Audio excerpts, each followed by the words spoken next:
아멘.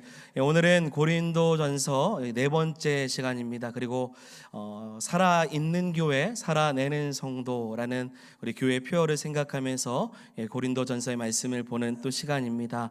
오늘 말씀의 주제는 성령의 능력으로 십자가의 복음을 이라는 주제로 함께 하나님의 말씀을 함께 보기를 원합니다. 어느 날 이제 저희 집 아이가 학교에서 수업을 마치고 돌아왔습니다.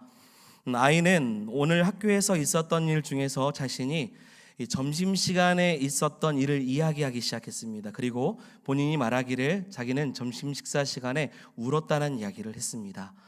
당연히 부모 입장에서는 아이가 울었다라는 이야기를 들으면 속상해할 수 있죠.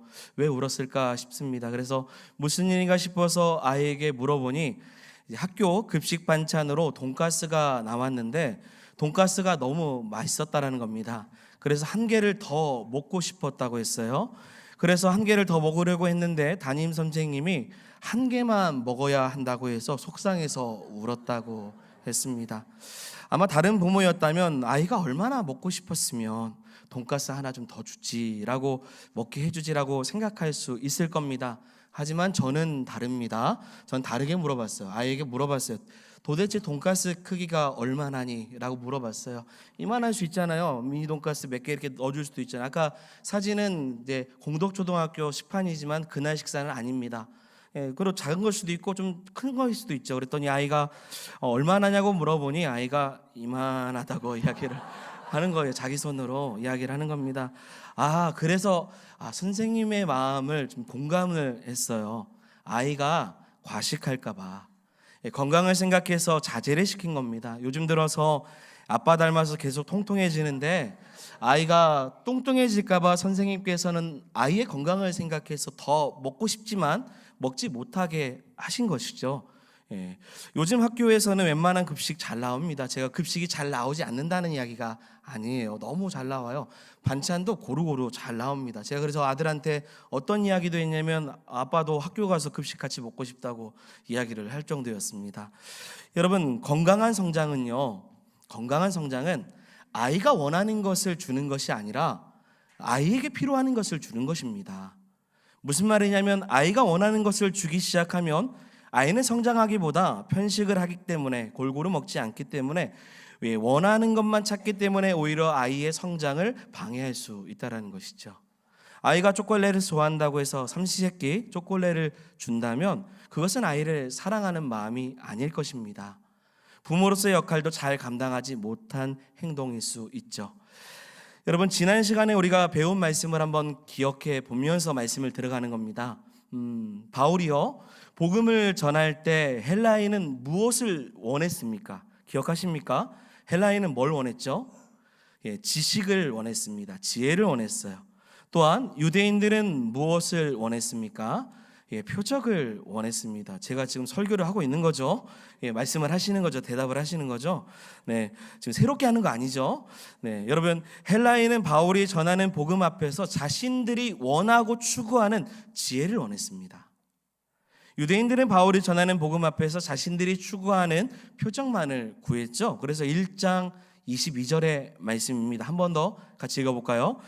유대인들은 표적을 구하고 헬라인은 지혜를 찾으나. 아멘. 각각 그들이 원하는 게 있어요. 그런데 여러분, 바울이 그들이 원하는 것을 주었습니까? 주지 않았어요. 그들이 원하는 지혜와 표적은요, 복음의 핵심이 아니죠. 구원과의 연관성이 전혀 없습니다. 물론 바울이요, 그들이 원하는 것을 줄 수 없는 사람도 아닙니다. 충분히 줄 수 있어요. 여러분, 바울은 1세기 유명한 랍비였던 가말리엘의 제자라고 합니다. 그는 최고의 학문을 배운 사람이죠. 또한 바울은 언변이 좋은 사람이었습니다. 전도 여행 중에서 어디를 가든지요, 이 바울을 반대하는 자들이 있죠. 반대 세력들이 있습니다. 복음을 무시하는 사람들이 항상 존재했습니다. 그들과 어떤 논쟁을 해도 바울은 조금도 꿀리지 않는 지식을 뽐낼 수 있는, 이 복음을 변증할 수 있는 사람이었습니다. 또한 바울이 복음을 가르칠 때 말씀을 듣다가 졸았던 한 청년이 있습니다. 그래서 3층에서 떨어지죠. 그게 누구죠? 유두고요. 그를 예수 그리스도의 능력으로 살린 사람이 누구냐면 바울입니다. 바울은 옥문에 갇혔을 때도 예수 그리스도의 이름으로 찬송을 해서 옥문이 열리는 놀라운 것을 경험했던 사람입니다. 예수 그리스도의 이름으로 귀신을 쫓아내기도 했어요. 그리고 그는 병든 자들, 병자들을 낫게도 했습니다. 대표적인 말씀 하나 볼까요? 우리 사도행전 19장 11절 12절의 말씀입니다. 같이 읽어보겠습니다. 하나님이 바울의 손으로 놀라운 능력을 행하게 하시니 심지어 사람들이 바울의 몸에서 손수건이나 앞치마를 가져다가 병든 사람에게 얹으면 그 병이 떠나고 악귀도 나가더라. 아멘. 이 말은 바울이 말을 잘하기도 하고 지식도 풍부하면서 예수 그리스도의 이름으로 표적과 기사를 충분히 보여줄 수 있는 사람이라는 뜻입니다. 바울은 헬라인들에게 복음을 그들의 입맛대로 전할 수 있어요. 유대인들에게 복음을 표적과 같이 보여줄 수도 있습니다. 하지만 바울은 절대 그렇게 하지 않기로 결정합니다. 못해서가 아니에요.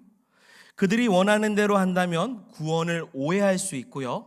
또 하나 복음을 잘못 해석할 수 있기 때문입니다. 그리고 오히려 그들의 영적 성장, 건강하게 믿음으로 성장해야 되는데 그 성장에 방해가 될 수 있다고 생각해서, 그래서 오늘 본문입니다. 여러분 1절, 2절 보시면요, 형제들아 내가 너희에게 나아가 하나님의 증거를 전할 때 말과 지혜 아름다운 것으로 아니하였느니 라고 말해요. 말과 지혜, 너희들이 원하는 대로 하지 않고, 자 그리고 나서 2절입니다. 내가 너희 중에, 같이 읽겠습니다. 예수 그리스도와 그가 십자가에 못 박히신 것 외에는 아무것도 알지 아니하기로 작정하였습니다. 뭐 했다고요? 작정했어요. 나는 예수 그리스도와 예수님께서 십자가에 못 박히신 것 외에는 여러분들의 증거할 것이 전혀 없다고 말하는 거예요. 다른 것은요, 복음 앞에서 쓸데없는 것으로 여긴 겁니다. 오히려 복음을 가린다고 생각을 했어요. 그래서 논리적으로 충분히 설명할 수 있으나 오히려 바울은 믿음으로 그냥 선포합니다. 뭐라고요? 너희가 미련하게 생각하고 말이 안 된다고 생각하는 하나님의 그 지혜가 예수 그리스도의 십자가에 못 박히심으로 증거되었다라는 거예요. 하나님의 능력으로 나타났다라는 겁니다. 그 사실을 믿으라는 거예요. 로마서 1장 16절의 말씀에 내가 복음을 부끄러워하지 아니하노니 이 복음은 모든 믿는 자에게 구원을 주시는 뭐예요? 하나님의 능력이 됨이라. 그 다음 말이 뭐냐면 먼저는 유대인에게요, 그리고 헬라인에게라. 그들에게 복음을 당당하게 전할 때 예수 그리스도 외에는 다른 것으로 포장하지 않았다라는 겁니다. 이 바울이 복음을 전하는 방법이요, 사실 모 아니면 도입니다. 이로 인해서 예수 그리스도를 믿을 수도 있고 믿지 않을 수도 있죠. 그들이 원하는 대로 복음을 증거하는 것이 아니기 때문이죠. 그러나 바울은 예수 그리스도의 십자가 외에는 전하지 않겠다고 해요. 그래서 바울이요, 마음속에서 어떤 마음을 가졌냐면 두려워했어요. 십자가를 증거하는 것이 맞다고 생각하지만 심히 걱정이 되었습니다. 여러분, 원래 바울이라는 사람의 이미지는 많은 사람들이 우리가 다 알고 있는 것처럼 어떤 사람입니까? 용감한 사람이에요. 그 죽을 힘을 다해서 사도의 삶을 살아낸 사람입니다. 사도행전 28장 31절에 바울은 이렇습니다. 같이 읽어볼까요? 하나님의 나라를 전파하며 주 예수 그리스도에 관한 모든 것을 담대하게 거침없이 가르치더라. 아멘. 담대하게 모든 것을 거침없이 용감하게 나갔던 사람이에요. 그런데 바울이 유독 고린도 교회 성도들에게, 교인들에게는 예수 그리스도의 십자가에 달리신 예수 그리스도를 전할 때 3절의 말씀입니다. 내가 너희 가운데 거할 때 약하고 두려워하고 심히 떨었노라 라고 해요. 걱정이 됐다는 거예요. 염려가 되었다는 겁니다. 왜요? 사람들이 무시하고 조롱할 것 같았습니다. 여러분, 아주 비판적인 무신론자기 안 믿는 사람들, 그 중에서 지식인들이 가득 모인 곳에서 복음을 전해야 한다면 어떤 심정일까요? 바울은 지금 그런 심정으로 복음을 전해요. 두렵죠. 그들이 원하는 방식대로 표현할 수 있지만 그렇게 전하기에는 구원이 오해가 될 수 있기에 원래 본질적인 것을 전했을 때 그들이 받아들일 때 어떻게 받아들일까? 그래서 사도 바울이요, 이거 내 힘으로 되는 거 아니구나. 내 지혜와 내 언변으로 할 일이 아니라는 것을 생각하기 시작해요. 그리고 마음을 내려놓습니다. 자신의 노력을 포기해요. 그리고 오늘 본문 핵심입니다. 핵심 본문의 내용인데요. 성령을 더욱 의지하기 시작을 합니다. 자, 우리 4절 5절의 말씀이에요. 이 말씀 한번 크게 담대하게 읽어보겠습니다. 내 말과 내 전도함이 설득력 있는 지혜의 말로 하지 아니하고 다만 성령의 나타나심과 능력으로 하여 너희 믿음이 사람의 지혜에 있지 아니하고 하나님의 능력에 있게 하려 하였노라. 아멘. 성령의 능력으로 하겠다라는 거죠. 여러분, 고린도는 우리가 계속 말씀을 통해 배운 것처럼 세상의 지혜와 가치관을 자랑하는 문화를 너무나도 잘 갖고 있는 도시입니다. 거기에서 고린도 교회 성도들조차도 이런 문화에 휩쓸려서 세상의 지혜를 복음보다 더 중요한 가치로 여기며 자랑했어요. 자, 그런데 이 모습이 오늘날 우리의 모습일 수도 있어요. 여러분, 복음보다 가치 있는 것이 없습니다. 교회에서는 항상 복음이 우선이라고 해요. 하나님 말씀보다 우선되는 것이 없다고 해요. 그런데 여전히 우리는 세상 속에서 세상의 방식을 추구하며 그것이 더 가치 있는 것처럼 여기며 살아갈 때가 있다는 거예요. 그 모습이 고린도 교회 성도들에게도 있었습니다. 그런 그들에게 바울이요, 사람의 지혜로 복음을 전해봤자 도저히 믿지 않기 때문에 오늘 본문이잖아요. 성령의 나타나심과 능력으로 복음을 전하겠다라고 말한 겁니다. 여러분, 지난 시간에 말씀의 주제가 하나님의 지혜, 십자가의 능력이었습니다. 하나님의 지혜 그리고 십자가의 능력이 온전해지기 위해서 바울은 오늘 본문을 통해 뭘 이야기합니까? 성령을 의지해야 된다는 거예요. 성령이 있어야 복음이 복음다워지고 하나님의 지혜가 온전히 세상 가운데 증거될 수 있다라고 하는 것입니다. 자, 여러분, 한 가지 질문을 하겠습니다. 저를 보시고요. 여러분, 예수님을 인격적으로 만나셨습니까? 예수님이 나의 죄를 사해 주시고 십자가에 못 박혀 죽으심을 여러분 믿으십니까? 나를 위해서 친히 3일 만에 부활하시고 그리고 하늘로 승천하신 주님께서 다시 이 땅에 오신다라는 것을 여러분 재림하신다는 것 또한 믿으십니까? 아멘. 맞습니다. 믿으면 너무 좋습니다. 혹 믿지 못하시면 이 시간 믿으시는 시간이 되기를 소망합니다. 자, 그런데 생각해 봅시다, 여러분. 상식적으로 많은 청년들이 생각하는 것 중에 하나예요.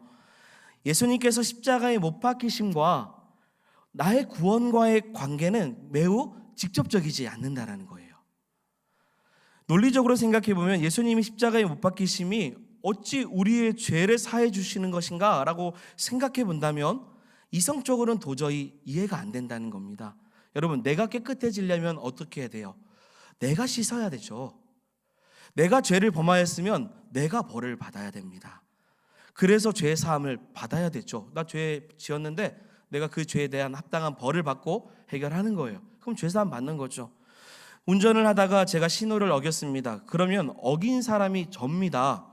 제가 벌을 받아야지 저의 아내한테 대신 벌을 받으라고, 저희 아이에게 벌을 받으라고 이야기하지 않을 것입니다. 인간의 죄를 위해서 십자가에 달리신 예수님의 그 행함, 십자가의 달리심이 도저히 나의 구원과 어떤 관계인지를 잘 이해하지 못한다는 것은 어찌 보면 당연한 일이라는 거예요. 그러니 못 믿는 겁니다. 그러니 세상 지혜, 사람의 지혜로는 도저히 이게 무슨 얘기인가? 십자가에 달리심이 나를 구원하신 거라고 어떻게 이걸 믿느냐? 세상 사람들은 그거 못 믿어요. 여러분, 전도도 생각해 볼게요. 우리 한 영혼이 전도를 받았어요. 그리고 나서 그 사람이 교회를 나왔습니다. 그리고 예수를 믿어요. 너무 열심히 믿고 세례도 받고 직분도 받고 여러 은사를 통해 주님을 섬겼습니다. 자, 근데 그런 사람이 이 교회에 오기 전에 그 사람을 전도한 사람이 있겠죠. 근데 그 사람이 과연, 혹은 저와 여러분들을 전도한 사람들이 있을 겁니다. 전도한 사람들이 전도를 할 때 탁월한 그 언어의 실력을 가지고 진리의 말씀을 잘 풀이해서 논리적으로 우리를 설득해서 교회에 온 케이스는 그렇게 많이 없을 겁니다. 우리나라 초대 그 외국 선교사님, 우리 교회도 우리 선교사님이 세우셨으니까요. 조선 땅에 복음을 전할 때 한국말을 잘하셨을까요? 유창하게 하지 못했어요. 그런데 한국말을 유창하게 잘해서 복음이 전해지는 것이 아니었어요. 초대 믿음의 선배들, 우리 지금 한국교회에 세워진 이 모든 초석을 이뤄나갔던 믿음의 선배들이 있으시죠? 그분들이요, 유창한 성경 지식과 논리적인 언변으로 복음을 전해서 한국교회가 이만큼 부흥했을까요? 저는 그렇게 생각하지 않습니다. 자, 제 얘기를 좀 해볼게요. 제가 예수님을 19살 때 영접을 했습니다. 그런데 제가 그 영접하는 과정 속에서 제가 설교를 너무 잘 듣고 하나님의 말씀을 사모하고 막 열심히 신앙생활을 해서 제가 새롭게 된 것이 아닙니다. 제가 어느 수련회에 갔더니 한 강사 목사님이 제가 얘기한 적 있을 거예요. 예수님을 아직 못 만난 사람이 이곳 가운데 있다면, 제가 청소년 때니까요, 지금부터 예수님 만나고 싶어요 100번 얘기하래요.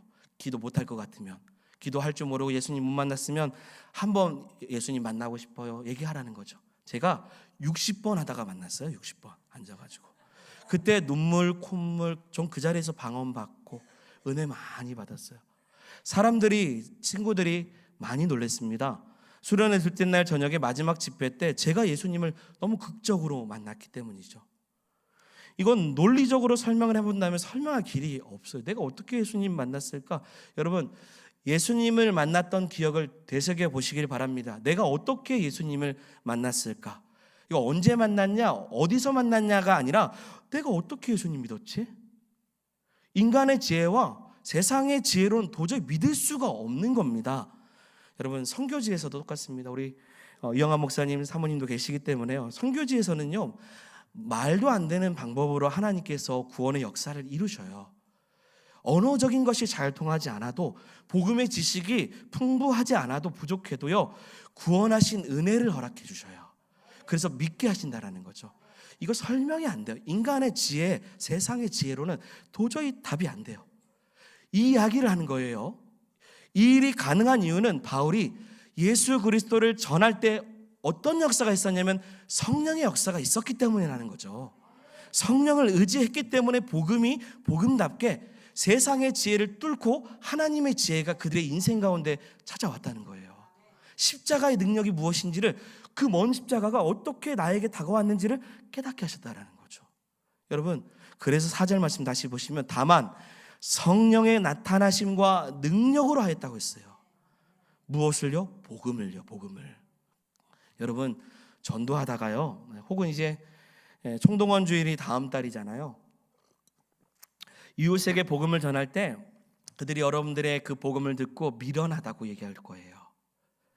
전도라는 그 미련한 것을 통해서 아직도 그렇게 복음 전하는 사람이 있냐고도 말할 수 있어요. 우리가 전하는 복음의 말이 어눌할 수 있습니다. 논리적으로 잘 설명하지 못할 수도 있어요. 그러나 여러분, 성령의 능력으로 선포하시기를 바랍니다. 바울은 믿음이 이 지혜로운 어떤 말을 통해서 나온 것이 아니라 오직 하나님의 능력으로 생겼다고 하는 거예요. 그렇기 때문에 성령님이 우리를 어떻게 도우시는지를 깨달아야 되죠. 의지하는 겁니다. 그럴 때 복음의 역사가 이루어지는 것입니다.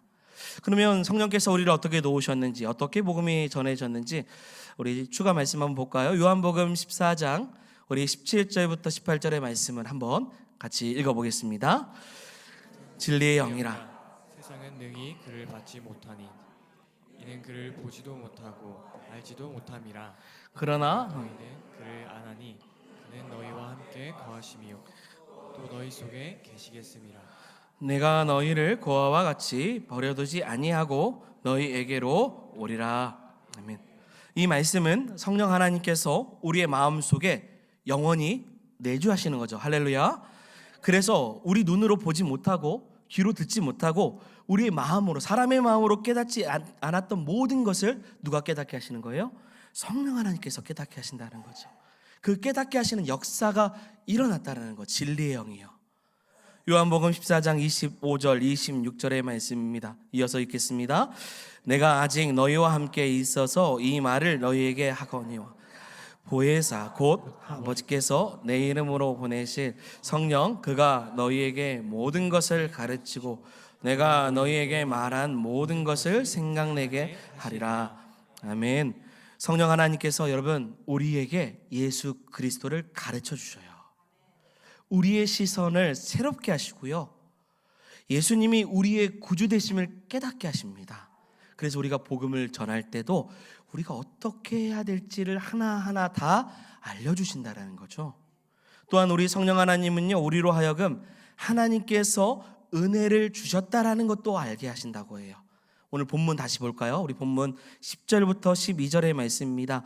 오직 하나님이 성령으로 이것을 우리에게 보이셨으니 성령은 모든 것 곧 하나님의 깊은 것까지도 통달하셨느니라. 사람의 일을 사람의 속에 있는 영 외에 누가 알리요? 이와 같이 하나님의 일도 하나님의 영 외에는 아무도 알지 못하느니라. 우리가 세상의 영을 받지 아니하고 오직 하나님으로부터 온 영을 받았으니 이는 우리로 하여금 하나님께서 우리에게 은혜로 주신 것을 알게 하려 하심이라. 아멘. 은혜로 주셨다고 하죠. 이거 쉬운 성경으로 볼까요? 12절만 볼게요. 우리는 세상의 영을 받은 것이 아니라 하나님에게서 오신 영을 받았습니다. 그것은 하나님께서 우리에게 은혜로 주신 뭐예요? 선물들을 우리로 하여금 깨달아 알게 하려 하신다는 거예요. 은혜를 선물로 깨닫게 하시는 거죠. 이것을 성령 하나님께서 우리 안에 역사하셔서 알게 하신다라는 겁니다. 지금도 우리 안에 성령 하나님께서 거하신다라는 사실은 분명합니다. 할렐루야. 우리 안에 역사하셔요. 왜냐하면 성령께서만 하시는 역사가 있기 때문이에요. 어떤 일이 있습니까? 성령님은 우리에게 예수님을 나의 구주로 고백하게 하셔요. 우리 안에 속죄함을 믿게 하십니다. 우리가 죄사함 받았다라는 걸요. 그리고 하나님을 뭐라고 불러요? 아버지라 부를 수 있도록 알려주셔요. 그리고 이런 마음도 가져요. 교회 가야지. 맞아. 지금 예배해야지. 기도해야 될 텐데. 용서해야 될 텐데. 사랑해야 되는데. 나의 것을 드려야 되는데. 하나님의 기쁨이 돼야 될 텐데. 전도해야 되는데. 여러분, 이런 모든 생각들은 다 성령의 역사예요. 빌립보서 2장 13절 너희 안에서 행하시는 이는 하나님이시니 자기의 기쁘신 뜻을 위하여 너희에게 소원을 두고 행하게 하시나니. 아멘. 우리 안에 그 일을 행할 수 있도록 계속 마음 가운데, 우리는 이게 양심이 아니에요. 성령께서 깨닫게 하시는 거죠. 이 깨닫게 하심을 다르게 쉽게 표현하면 뭡니까? 성령의 감동이에요. 성령의 감동을 말하는 겁니다. 여러분, 성령의 감동을 무시해서는 안 됩니다. 성령의 감동을 무시하면요, 성령의 역사가 사라지게 되어 있는 거예요. 그래서 우리가 성령의 역사가 없으면 복음을 전할 때도요, 복음이 잘 전해지지 않아요. 전에도요, 능력이 없게 됩니다. 사람의 그 지혜의 말로 설득하려고 하니까 전도가 될 턱이 없는 거죠. 시간에 따라서 하나님께서 어떤 사람을 구원하시는 과정과 시간이 다르겠지만, 그럼에도 우리는 반드시 무엇을 무장해야 되냐면 성령을 무장해야 되는 거예요. 그런데 여러분, 이건 참 두려운 일입니다. 성령의 감동 없이, 하나님의 임재 없이 그런 신앙생활을 한다면 능력 없는 삶을 살 수밖에 없는 것입니다. 제가 여러 번 이야기한 적이 있어요. 저는 논리적인 사고를 가지고 있는 목사가 아닙니다. 저는 똑똑한 사람도 아니에요. 저는 금방 잘 잊어버려요. 지난번에 했던 사역도 잊어버리고 무엇을 어떻게 했는지 잘 잊어버립니다. 그래서 논리적인 사고로 설교를 잘 못하니 저는 언제나 주일을 앞두고 노심초사합니다. 준비한 설교문을 보면서도 스스로 좌절할 때도 있어요. 그래서 제가 목회할 때 승부를 봐야 되는 것은요, 논리적인 목사가 아니라 저 스스로가 그냥 그렇게 다짐하는 거예요. 은혜로운 목사가 돼야 되지. 논리적으로 못해도 은혜롭게는 어떻게 해봐야지. 그런 목사 돼야지. 그런데 오늘 12절 말씀, 제가 새벽에 이 말씀 다시 봤거든요. 이 성령께서요, 하나님께서요, 은혜롭게 하고 싶으면 은혜를 주셔야 된다는 거예요. 깨닫게 하셔야 된다는 거죠. 그래서 그 말씀을 깨닫게 하시면 좀 어눌하고 언변이 좀 좋지 않아도 하나님은 은혜 가운데 함께 하신다는 거죠. 자, 이게 목회자에게만 해당될까요? 아니에요. 여러분, 일상 속에서, 여러분들이 살아가는 삶 속에서, 또 복음을 증거하는 것과 모든 일상의 삶 속에서 우리가 어눌할 수 있어요. 우리가 부족할 수 있어요. 하지만 성령께서 깨닫게 하시면 은혜가 차고 넘치기 때문에 전하게 됩니다. 나누게 돼요. 그리고 능력 있게 살아가는 하나님의 자녀가 될 것입니다. 그래서 바울은 13절에 이렇게 말합니다. 오직 성령께서 가르치신 것으로 하니 영적인 일은 영적인 것으로 분별하느니라. 아멘. 우리 안에 성령 하나님께서 깨닫게 하시고 분별케 하시고 복음을 또 전하게 하신다라는 거죠. 육적인 사람은 하나님의 뜻을 이해하지 못합니다. 오직 성령을 통해서만 복음의 진리를 깨달을 수 있는 것입니다. 그러면서 바울은 오늘 본문 마지막 16절에 이렇게 선포합니다. 뭐라고 하냐면 우리 안에 예수님이 계신다고요. 우리 마지막 16절 말씀 읽어보겠습니다. 누가 주의 마음을 알아서 주를 가르치겠느냐. 그러나 우리가 그리스도의 마음을 가졌느니라. 아멘. 결국 성령의 사람이 십자가의 복음을 전할 수 있고, 그리고 16절의 말씀처럼 그리스도의 마음을 가진 자가 하나님의 지혜를 선포할 수 있는 것입니다. 전도뿐만 아니라 우리의 모든 일상 속에서 성령의 사람이 되는 성도들이 되기를 원합니다. 분별하는 마음을 갖기를 원하고요. 그리스도의 마음으로 어떻게 살아가야 될지를 깨닫는 성도들이 되기를 소망합니다. 결론입니다. 여러분, 바울은 고린도 교인들에게 십자가에 못 박히신 예수 그리스도만 전했습니다. 우리도 동일한 마음을 가지시기를 바랍니다. 우리의 힘을 빼고 세상의 지혜가 아니라, 논리적인 설득이 아니라 성령의 능력으로 복음도 증거하고 성령의 능력으로 살아낼 수 있는 성도들이 되기를 소망합니다. 성령님이 우리 안에 영원히 함께 하시기에 우리로 하여금 예수를 믿게 하시고 전하게 하시고 또 인도해 주실 것입니다. 이러한 성령의 능력의 삶을 살아갈 수 있는 저와 여러분들이 되기를 주의 이름으로 축원드립니다. 아멘. 오늘 이 시간 같이 함께 찬양하겠습니다. 성령이 오셨네 함께 찬양하며 하나님의 지혜, 십자가의 능력을 온전히 증거하며 살아가는 삶, 그리고 능력 있는 삶이 되고자 하는 마음으로 이 찬양 같이 고백하며 나가기 원합니다. 허무한 시절 지날 때, 깊은 한숨 내쉴 때, 그런 풍경 보시며 단식하는 분 있네. 그와 같은 너희를 버려두지 않으리. 내가 너희와 영원히 함께하리라. 한 번 더 고백합니다. 허무한 시절 지날 때, 허무한 시절 지날 때, 깊은 한숨 내쉴 때, 그런 풍경 보시며 단식하는 분 있네. 그와 같이 너희를 버려두지 않으리. 내가 너희와 함께하리라. 함께하리라. 성령이 오셨네. 성령이 오셨네. 내 주에 보내신 성령이 오셨네. 우리 인생 가운데 친히 찾아오셔서 그 나라 꿈꾸게 하시네. 억눌린 자 갇힌 자, 억눌린 자 갇힌 자, 자유함이 없는 자, 비난처가 되시네. 성령님 계신, 아멘. 주의 영이 계신 곳에 참 자유가 있다네.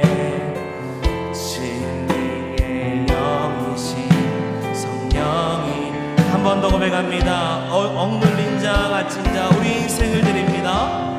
억눌린 자 갇힌 자, 자유함이 없는 자, 우리의 피난처 되시는 피난처가 되시는 성령님 계시네. 주의 영이 계신 곳에 참 자유, 진리의 영이신, 진리의 영이신 성령이 오셨네. 성령이 오셨네. 성령이 오셨네. 성령이